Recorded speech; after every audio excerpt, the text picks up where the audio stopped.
Let's start the book. Spare.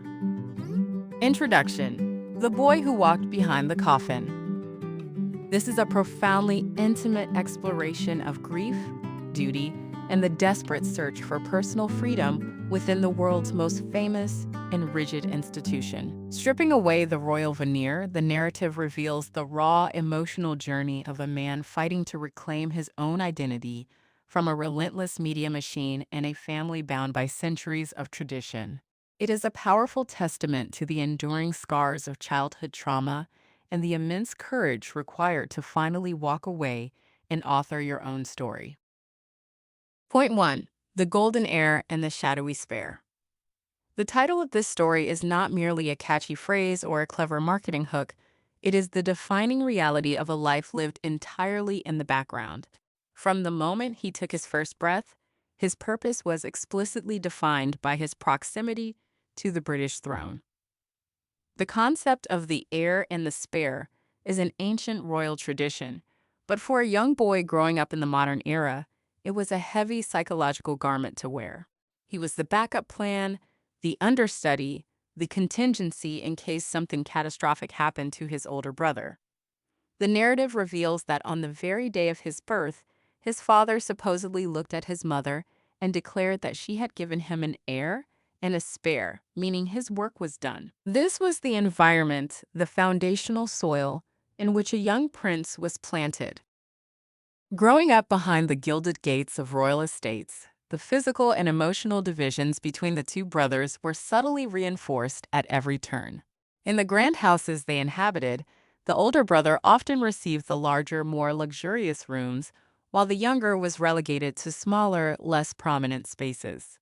These physical boundaries were a constant, quiet reminder of their respective places in the grand hierarchy of the monarchy. Yet, despite this inherent inequality, there was a profound bond between the boys. They were the only two people on the planet who truly understood the bizarre, isolating reality of their existence. They shared the same fiercely protective mother, the same distant father, and the same terrifying exposure to the flashing bulbs of the paparazzi. The early years were punctuated by moments of genuine joy and normal childhood mischief, largely orchestrated by a mother who was determined to show her son's life outside the palace walls. She took them to theme parks, allowed them to eat fast food, and tried to shield them as best she could from the suffocating pressures of their royal destiny. However, the shadow of the institution was always there. The narrative delves deep into the realization that his life was not entirely his own.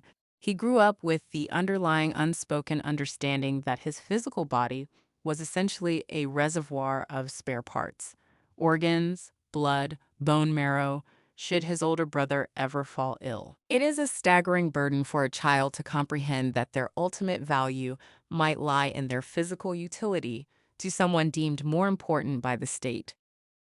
As the years progressed, the press became an ever-present antagonistic character in his life. The paparazzi were not merely photographers. They were a relentless hunting pack. The narrative paints a vivid picture of what it feels like to be chased, to have intimate family holidays interrupted by men with long lenses hiding in the bushes, and to see your childhood splashed across tabloid pages. The royal family's traditional response to this media intrusion was the stoic mantra of never complaining and never explaining. For the golden heir, this stoicism was a necessary preparation for the crown. But for the shadowy spare, forced to endure the same vicious scrutiny without the protective armor of a future king's status, it bred a deep-seated resentment and a profound sense of isolation. The emotional landscape of these early years was complex. There was deep love for his family, but also a growing awareness of the transactional nature of royal life. He observed how the institution constantly prioritized the preservation of the crown over the emotional well-being of the individuals wearing it. The machinery of the palace was designed to protect the monarch in the direct line of succession at all costs, often leaving the secondary members of the family to fend for themselves in the court of public opinion. This realization did not happen overnight, but rather accumulated through a series of small, painful instances where he felt distinctly unprotected. Understanding this foundational dynamic is crucial to making sense of everything that follows in his life. The story of the Spare is not just about sibling rivalry or feeling second best. It is about the fundamental human need to be seen, valued, and loved for who you are rather than what you represent. It sets the stage for a lifelong struggle to break free from a predefined role and discover a sense of purpose that is not dictated by birth order or royal decree. The boy in the shadows was slowly building a quiet rebellion, one that would eventually shake the very foundations of the institution that created him. Point 2. The tunnel that swallowed the sun. Grief is a complex beast for anyone to navigate, but when your mother is the most famous woman in the world, mourning becomes an inescapable public spectacle. The late summer of 1997 fractured a young boy's universe into a distinct before and after. The narrative brings us to the quiet, sprawling estate of Balmoral in Scotland, a place characterized by its isolation and its deeply ingrained royal routines. It was here in the dead of night that the unthinkable happened. The description of his father coming into his room, sitting on the edge of the bed, and delivering the news that his mother had been in a car crash is rendered with agonizing clarity. The phrase darling boy hangs in the air, juxtaposed against the shocking absence of a comforting embrace. In this institution, physical touch and emotional outpourings were often suppressed, leaving a 12-year-old boy to process the devastation entirely alone in the dark. The immediate aftermath was defined by a surreal psychological defense mechanism. For a long time, the young prince simply refused to believe she was truly gone. The narrative explores this heartbreaking childhood logic. Perhaps this was a grand trick. Perhaps his mother, exhausted by the relentless hounding of the press, had finally decided to stage her own disappearance to find peace. He convinced himself that she was hiding in a remote cabin somewhere, waiting for the right moment to send for him and his brother. This desperate hope became a shield, protecting his fragile psyche from the crushing permanence of death. He would wake up every morning expecting a phone call, a letter, some secret signal that the nightmare was over. But the reality of the situation was brutally forced upon him during the funeral, a televised event watched by billions. The image of the two young princes walking behind their mother's coffin is burned into the collective memory of the world. But the internal experience of that walk is something entirely different. The narrative transports the reader to the streets of London, focusing on the sensory overload of that day, the rhythmic, echoing sound of the horses' hooves on the pavement, the physical weight of the dark suits, and the deeply unsettling sound of strangers wailing and sobbing for a woman they had never even met. He recalls the bizarre, almost grotesque experience of shaking hands with the grieving public, feeling their wet tears on his fingers, while he himself was completely unable to shed a single tear. His grief was locked away, frozen by shock and the overwhelming pressure to maintain composure in front of the world's cameras. This suppression of emotion had profound, long-lasting consequences. For the next decade, he lived in a state of emotional numbness regarding his mother. He could not talk about her, could not look at photographs of her, and could not access the memories of their time together. It was as if a massive, impenetrable wall had been built around that part of his heart. The trauma of her sudden death, combined with the unnatural way he was forced to mourn, manifested in deep psychological scars. He carried an intense, burning anger towards the paparazzi, whom he rightly blamed for chasing her into that Paris tunnel. Every click of a camera shutter became a trigger, a visceral reminder of the flashbulbs that blinded her in her final moments. Years later, as a young adult visiting Paris for the first time, he felt a dark magnetic pull towards the site of the crash. In a deeply moving and disturbing scene, he demanded his driver take him through the Pont de l'Alma tunnel at the exact speed his mother's car was traveling that fateful night. He needed to feel what she felt, to see the concrete pillars blur past, to test the physical reality of the space that had swallowed his son. He emerged from the tunnel with a chilling realization. It was just a short, simple, unremarkable tunnel.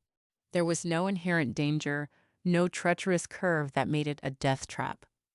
The only reason a crash occurred was because of the relentless pursuit of the press. This journey through the tunnel did not bring closure. Instead, it shattered the lingering, childlike hope that she was still hiding somewhere.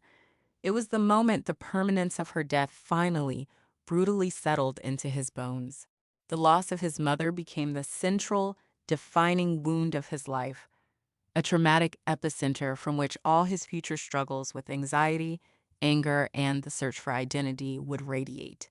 The narrative makes it clear that the boy who walked behind the coffin never truly stopped walking. He spent the next 20 years wandering through an emotional wasteland, searching for a way to heal a wound that the world refused to let close. Point 3. Seeking rebellion in a gilded cage. When the weight of expectations becomes unbearable and emotional trauma is left entirely unaddressed, acting out is often the only way a teenager knows how to scream for help. The transition from a grieving child to a troubled young adult played out not in the privacy of a therapist's office, but on the front pages of tabloids across the globe.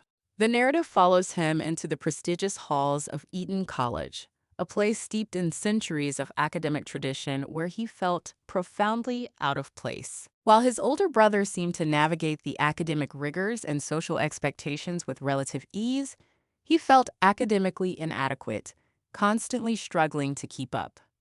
He was not the scholar, he was the athlete, the joker, the boy who felt deeply but could not articulate his pain. The suffocating environment of royal life, combined with the unhealed wound of his mother's death, led him down a path of self-medication and rebellion. The narrative does not shy away from the darker realities of these years. He describes seeking refuge in the basement of his father's country estate, turning it into a sanctuary where he and his friends could escape the watchful eyes of the royal protection officers.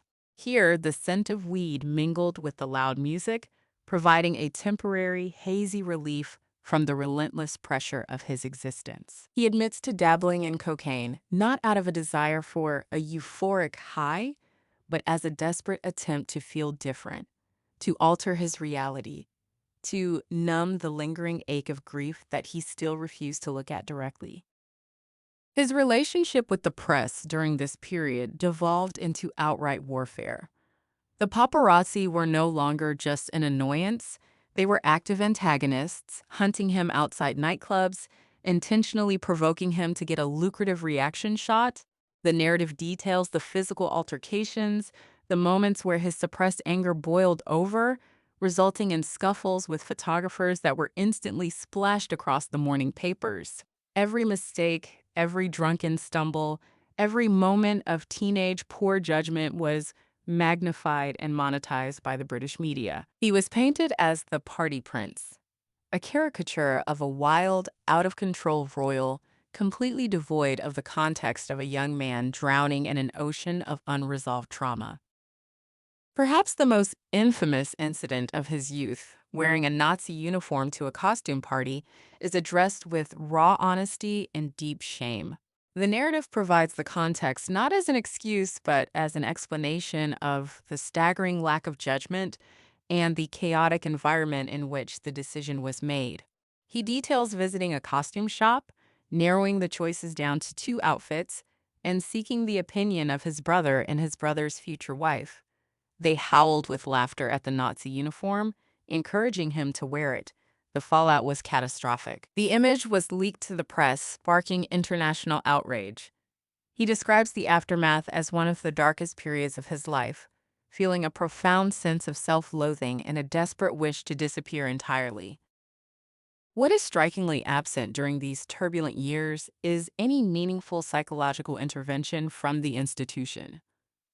The firm, as the royal family is often called, was deeply ill-equipped to handle mental health crises. The solution to his erratic behavior was not therapy or emotional support, but rather PR spin and reprimands from senior royals.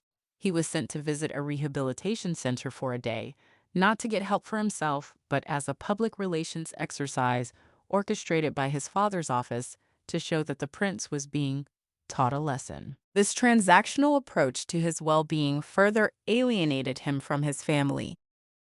The gilded cage he lived in offered every material luxury imaginable, but it was entirely devoid of the emotional safety net he so desperately needed. He was surrounded by courtiers, advisors, and staff, yet he felt entirely alone. The rebellion of his teenage and early adult years was a messy, painful, and highly public search for boundaries and identity. He was pushing against the rigid walls of the institution, trying to find out if there was anything solid underneath the royal titles and the media caricatures. He was a young man screaming into a void, waiting for someone, anyone, to look past the party prince headline and see the broken boy underneath. Point 4. Finding purpose in the dust of war. Escaping the relentless flashbulbs of London and the suffocating expectations of the palace required drastic measures. It required flying to some of the most dangerous places on earth. In the scorching heat and blinding dust of Afghanistan, a prince finally found a place where his bloodline mattered significantly less than his abilities and his character. Joining the military was not just a career choice, it was an act of salvation. The narrative details the grueling physical and mental challenges of the Royal Military Academy Sandhurst. For the first time in his life, he was treated exactly like everyone else. He was yelled at, pushed to his physical limits, and forced to earn his place. He was no longer His Royal Highness. He was simply Officer Cadet Wales, and he reveled in the anonymity and the sheer normalcy of it all. The military provided the structure, the discipline, and the surrogate family he had been craving since the death of his mother. He formed deep, unshakable bonds with his fellow soldiers, men and women who judged him by his actions under pressure rather than the scandals in the tabloids. His first deployment to Helmand Province in Afghanistan was a revelation. He describes the gritty reality of life in a forward operating base, the terrible food, the constant threat of attack, the dirt, the sweat, and the profound sense of purpose. He was a forward air controller, responsible for coordinating air support for troops on the ground, a job that required intense focus and carried massive responsibility. For a few glorious weeks, he was exactly where he wanted to be, doing a job that actually mattered. However, the long arm of the media soon reached into the desert. A foreign publication broke the strict media blackout, revealing his presence in a war zone. The narrative captures the crushing disappointment and intense anger he felt when he was abruptly pulled out of Afghanistan. The military deemed him a high-value target, a magnet for enemy attacks that would put his fellow soldiers in unacceptable danger. Being forced onto a plane back home, leaving his comrades behind in the dirt and the danger, felt like a profound betrayal. He felt he was being dragged back to the gilded cage just as he had tasted true freedom. Determined to return to the front lines, he embarked on the incredibly demanding process of retraining as an Apache helicopter pilot. This was a role where his royal status could not protect him. He had to master one of the most complex flying machines in the world through sheer hard work and dedication. He succeeded, returning to Afghanistan for a second tour, this time in the sky. The narrative does not romanticize war. He speaks candidly about the reality of combat, the adrenaline, the fear, and the moral weight of taking human life. He discusses his confirmed kill count, a controversial revelation, explaining his mindset at the time. In the heat of battle, he viewed the enemy not as people, but as chess pieces removed from the board to protect his fellow soldiers. This detachment was a psychological necessity for survival in a war zone, a coping mechanism for the brutal realities of his job. Beyond the combat, his time in the military deeply impacted his understanding of service and sacrifice. He witnessed firsthand the devastating physical and invisible injuries sustained by his fellow service members. Flying wounded soldiers out of combat zones, seeing young men missing limbs and struggling with severe trauma, shifted his perspective entirely. He realized that his own struggles with grief and mental health, while valid, were part of a broader human experience of suffering and resilience. This profound connection to the military community led to his most significant achievement, the creation of the Invictus Games. Recognizing the healing power of sport, he built an international sporting event specifically for wounded, injured, and sick servicemen and women. The narrative highlights how the Invictus Games became his life's work, a channel for his empathy, and a way to use his massive global platform for undeniable good. Through helping others reclaim their lives and their dignity after catastrophic injuries, he slowly began to find a way to heal himself. The military had saved him from the destructive path of his youth, giving him a renewed sense of identity, not as a prince, but as a soldier, a leader, and an advocate for those who had sacrificed everything. Point 5. The Brotherhood Broken by Unspoken Rules. Sibling rivalries are as old as humanity itself, but they take on a uniquely destructive and complicated life of their own when one brother is destined to be king and the other is structurally designed to be his subordinate.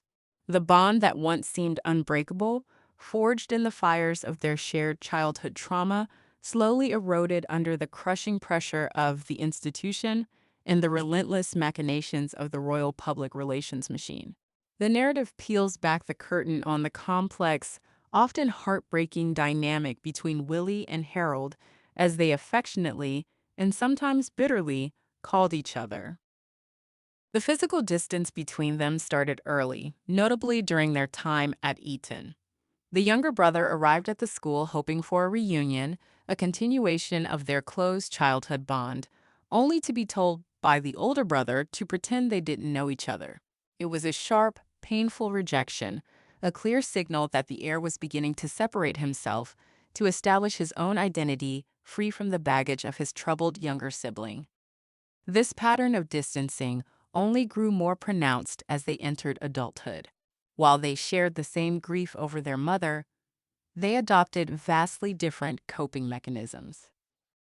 The older brother leaned into duty, molding himself into the responsible future monarch, while the younger brother thrashed against the constraints, wearing his damage on his sleeve.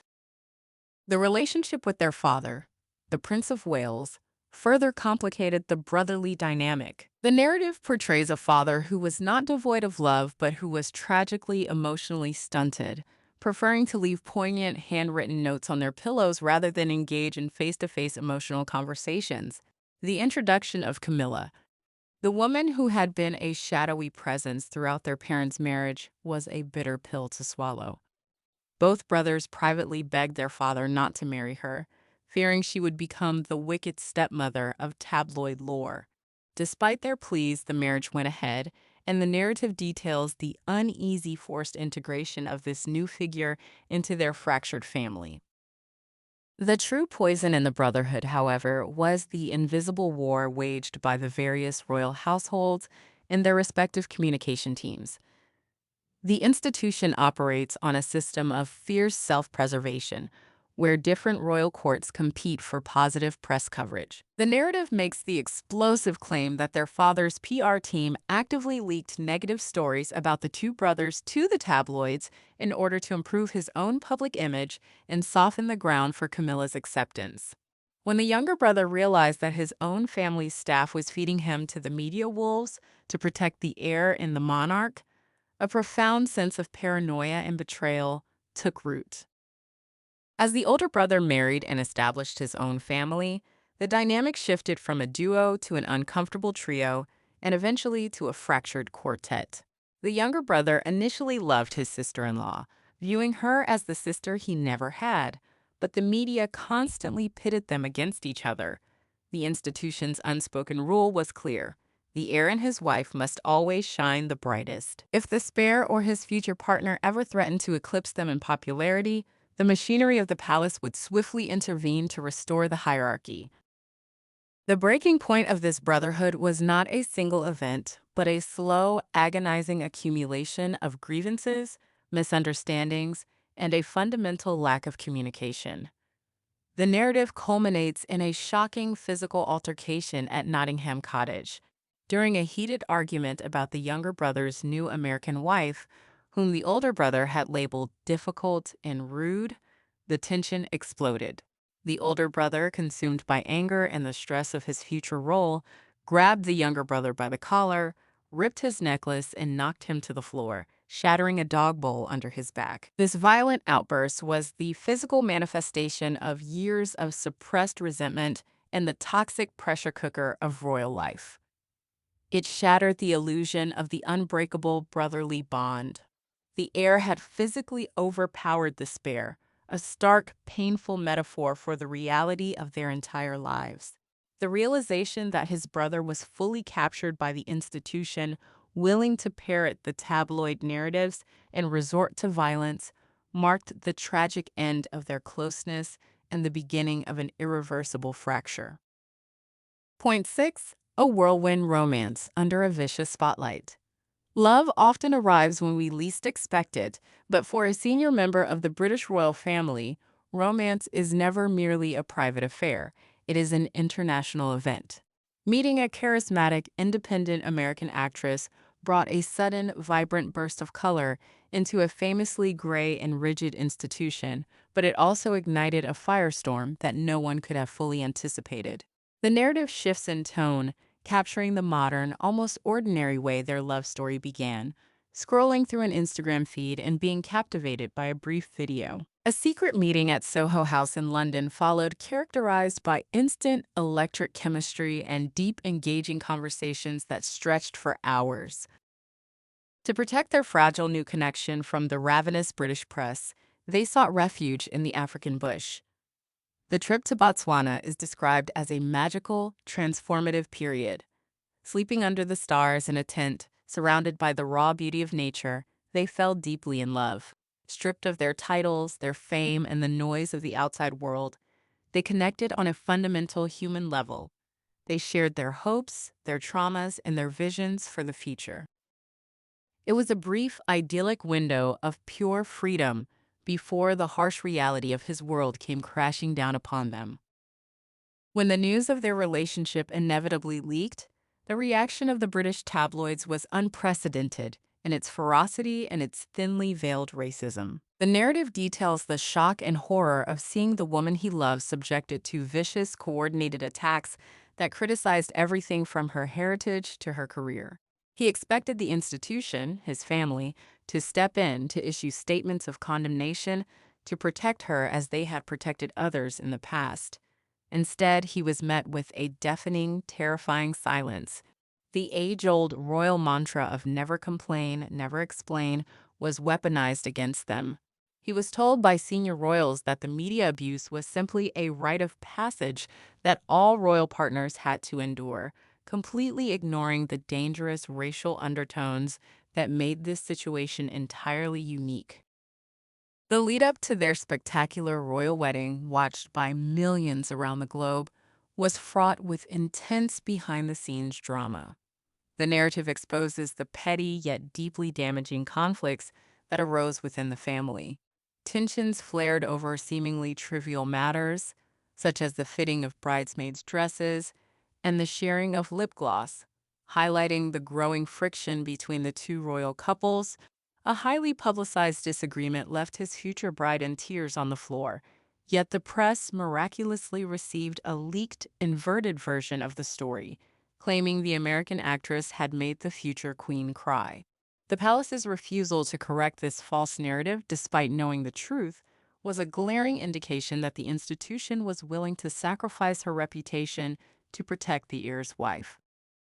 Despite the internal sabotage and the external media onslaught, the wedding day itself was a triumph of love and modernity.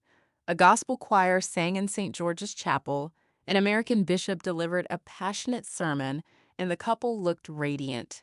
It seemed for a brief, shining moment that the monarchy was successfully modernizing, embracing a more inclusive and global future. However, the honeymoon period was virtually non-existent. The couple's immense popularity, their successful overseas tours, and their natural ability to connect with the public began to threaten the established royal hierarchy. The underlying resentment from the family grew as the couple dominated the front pages. They were doing the job too well, shining too brightly, and inadvertently eclipsing the heirs. The narrative paints a picture of a couple deeply in love, trying desperately to modernize their roles and serve the public, while being actively undermined by the very institution they were representing.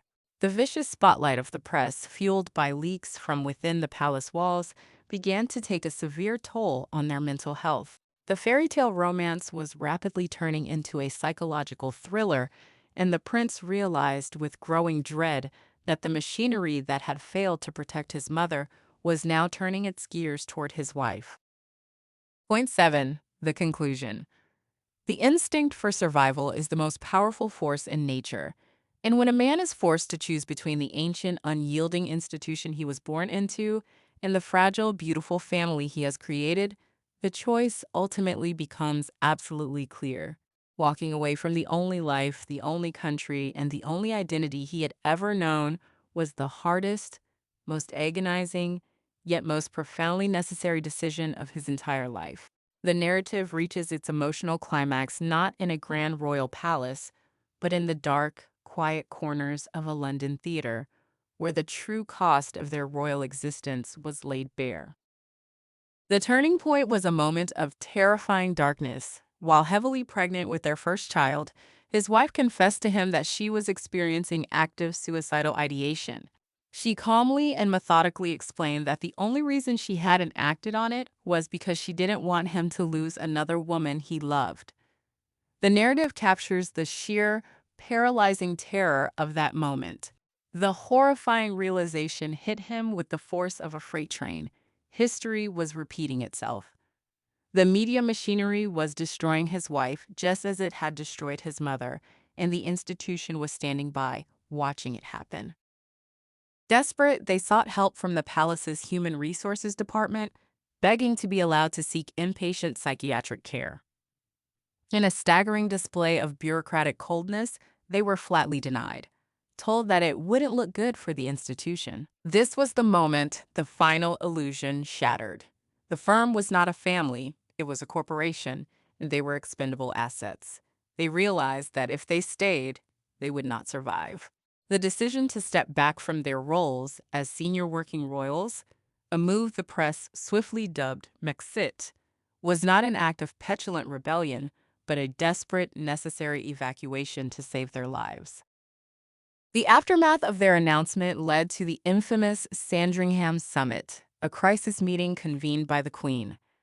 The narrative strips away the regal mystique of this gathering, describing a deeply dysfunctional family argument. He recalls his older brother screaming and shouting at him, his father saying things that were simply untrue, and his grandmother, the Queen, sitting quietly, absorbing it all without intervening. He was presented with a series of options, but it quickly became apparent that there was no compromise to be had.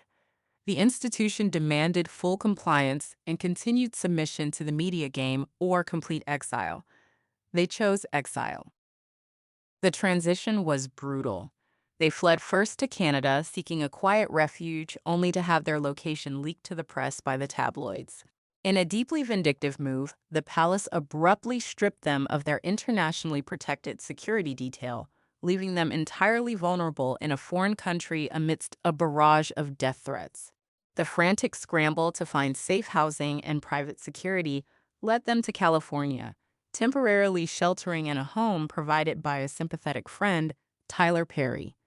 It was a period of immense anxiety, financial uncertainty, and profound heartbreak. The prince had lost his military titles, his royal patronages, and the relationship with his father and brother was in ruins. Yet, as the dust finally began to settle in the warm California sun, a new reality emerged.